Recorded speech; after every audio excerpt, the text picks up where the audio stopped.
नमस्कार साथियों, कैसे हो आप।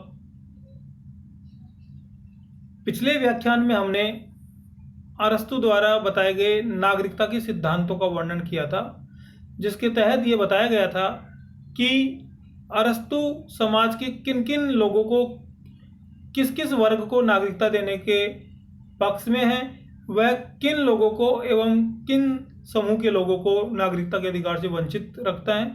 इसकी बात हमने विस्तृत रूप से की थी। इसी कड़ी के तहत आज के इस व्याख्यान में हम अरस्तु के राज्य संबंधी विचारों का अध्ययन करेंगे। और यह राज्य संबंधी विचार अरस्तु के अपने आप में बहुत व्यापक, बहुत मौलिक विचार हैं, क्योंकि आखिर राज्य के बारे में यदि सबसे पहले कहीं बात की गई है तो वह हमको यूनानी दर्शन में, और उसमें भी अगर यथार्थ रूप से देखते हैं तो हमको अरस्तु के चिंतन में राज्य के स्वरूप की विस्तृत व्याख्या मिलती है। अरस्तु के राज्य संबंधी विचार। अरस्तु ने अपनी पुस्तक पॉलिटिक्स के 7वें भाग में आदर्श राज्य का विचार दिया। यह अरस्तु का अपना मौलिक विचार नहीं होकर प्लेटो की लोज पुस्तक में वर्णित उप आदर्श राज्य के विचारों से प्रेरित है।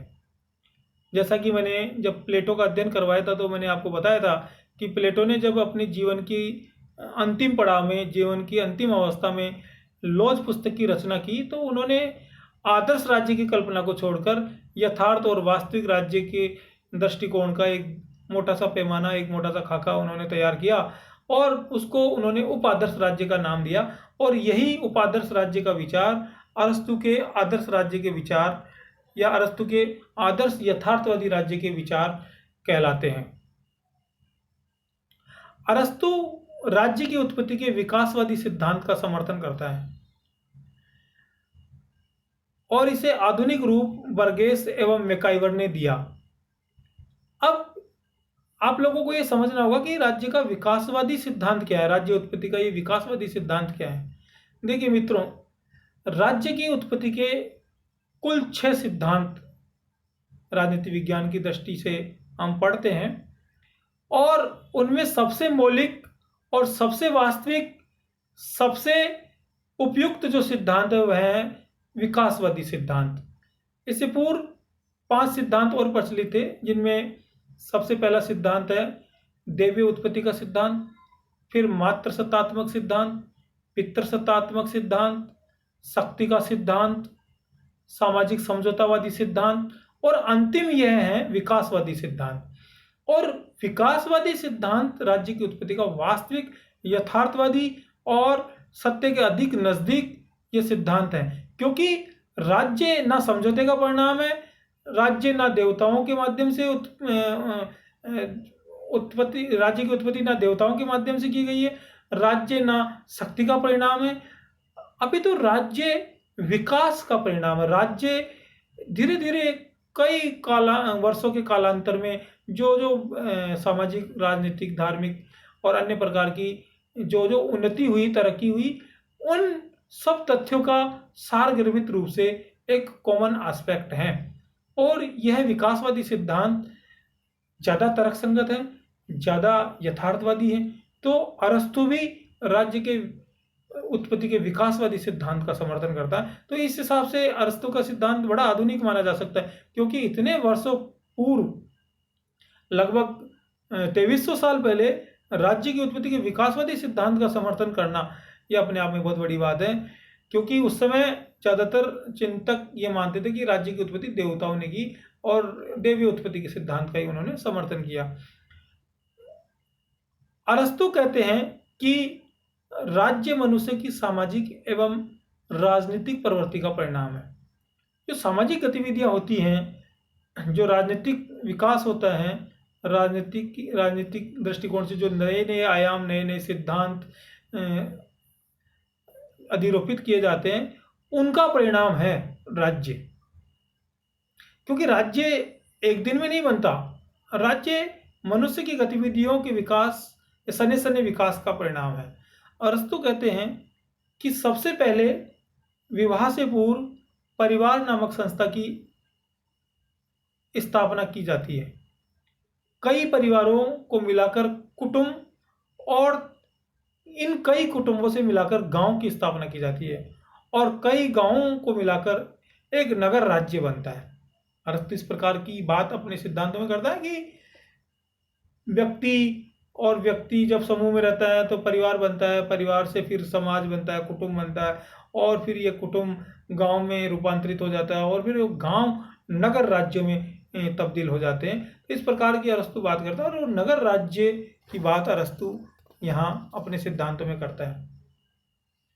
अरस्तु के अनुसार राज्य के प्रमुख कार्य, अब राज्य देखो करता क्या है, राज्य के उस जमाने के हिसाब से अरस्तु ने अपने सिद्धांत दिए। हालांकि आज के आधुनिक लोकतांत्रिक देशों में राज्यों की गतिविधियों के केंद्र बदल गए हैं और काफ़ी राज्यों का कार्य का क्षेत्र और राज्यों का संबंध, आपसी संबंध काफ़ी बदल गए हैं। लेकिन अरस्तु यूनानी नगर राज्यों के दृष्टिकोण से बात करता है। तो पहला बिंदु, मनुष्य की भौतिक, बौद्धिक एवं सामाजिक आवश्यकताओं की पूर्ति करना। पहला काम तो अरस्तु राज्य का ही बताता है कि मनुष्य की भौतिक, बौद्धिक एवं सामाजिक आवश्यकताओं की पूर्ति करना ये राज्य में ही हो सकती है। अरस्तु ये बात बड़े विस्तृत रूप से अपने सिद्धांत में करता है कि जैसे मनुष्य को भौतिक आवश्यकताओं की जरूरत होती है, भोजन, वस्त्र, निवास, बौद्धिक विकास की बात भी मनुष्य के लिए आवश्यक है और सामाजिक आवश्यकताओं की पूर्ति भी, जैसे विवाह, परिवार, एक दूसरे को सहयोग करना, ये सब सामाजिक आवश्यकताओं की बात भी अरस्तु करता है। दूसरा, राज्य की बाह्य आक्रमणों से सुरक्षा करना।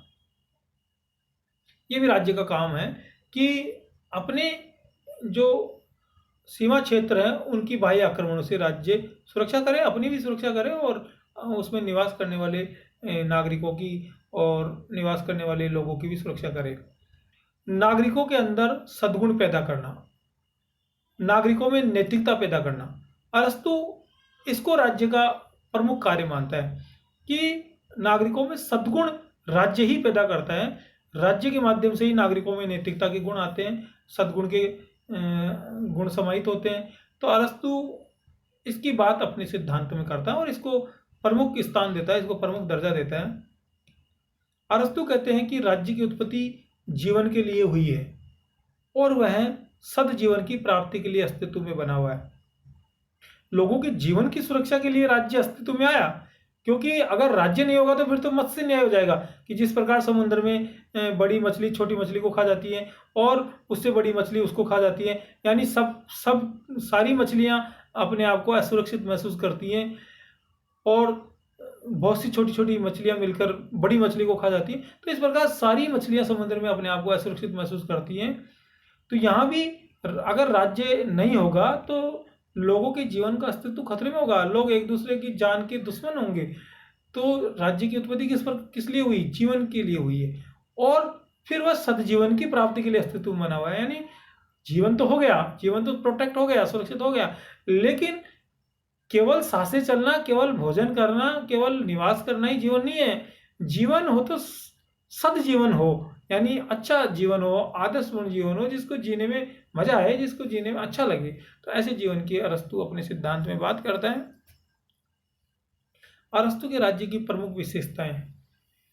अब देखिए अरस्तु के राज्य की कुछ प्रमुख विशेषताएं। एक तो राज्य सर्वोच्च संस्था है, राज्य सर्वोच्च संस्था है। राज्य जनता की सर्वोच्च भलाई एवं कल्याणकारी संस्था है, क्योंकि जनता की भलाई राज्य के अंदर ही हो सकती है, जनता का कल्याण राज्य के अंदर ही हो सकता है। तो यह जनता की भलाई और कल्याण की सर्वोच्च संस्था है। राज्य एक आत्मनिर्भर संगठन है, राज्य अपने आप में पूर्ण है, एक पूर्ण इकाई है और इसके माध्यम से अन्य लोगों की आवश्यकताओं की पूर्ति होती है। तो यह एक आत्मनिर्भर संगठन है। राज्य व्यक्ति से पूर्व का संगठन है। ये अरस्तु की कोटेशन है, बड़ी फेमस है। अरस्तु बात करता है कि राज्य व्यक्ति से पूर्व का संगठन है। अरस्तु कहते हैं कि काल की दृष्टि से व्यक्ति पहले आया, राज्य बाद में आया, लेकिन राज्य एक पूर्ण संस्था है, राज्य एक व्यापक संस्था है और व्यक्ति उसका अंश है। इसलिए अरस्तु अंश से पहले पूर्ण की कल्पना करता है और इसी कारण अरस्तु कहते हैं कि राज्य व्यक्ति से पूर्व का संगठन है। हाँ, काल की दृष्टि से व्यक्ति पहले आया है, ये बात हम भी मानते हैं और अरस्तु भी मानते हैं, लेकिन राज्य पूर्ण इकाई है, क्योंकि व्यक्ति का अस्तित्व तो राज्य के बिना अधूरा है और व्यक्ति खुद राज्य का एक अंग है, इसलिए अंश से पहले पूर्ण की कल्पना करता है अरस्तु। अरस्तु कहते हैं कि राज्य सावयवी एवं आंगिक है।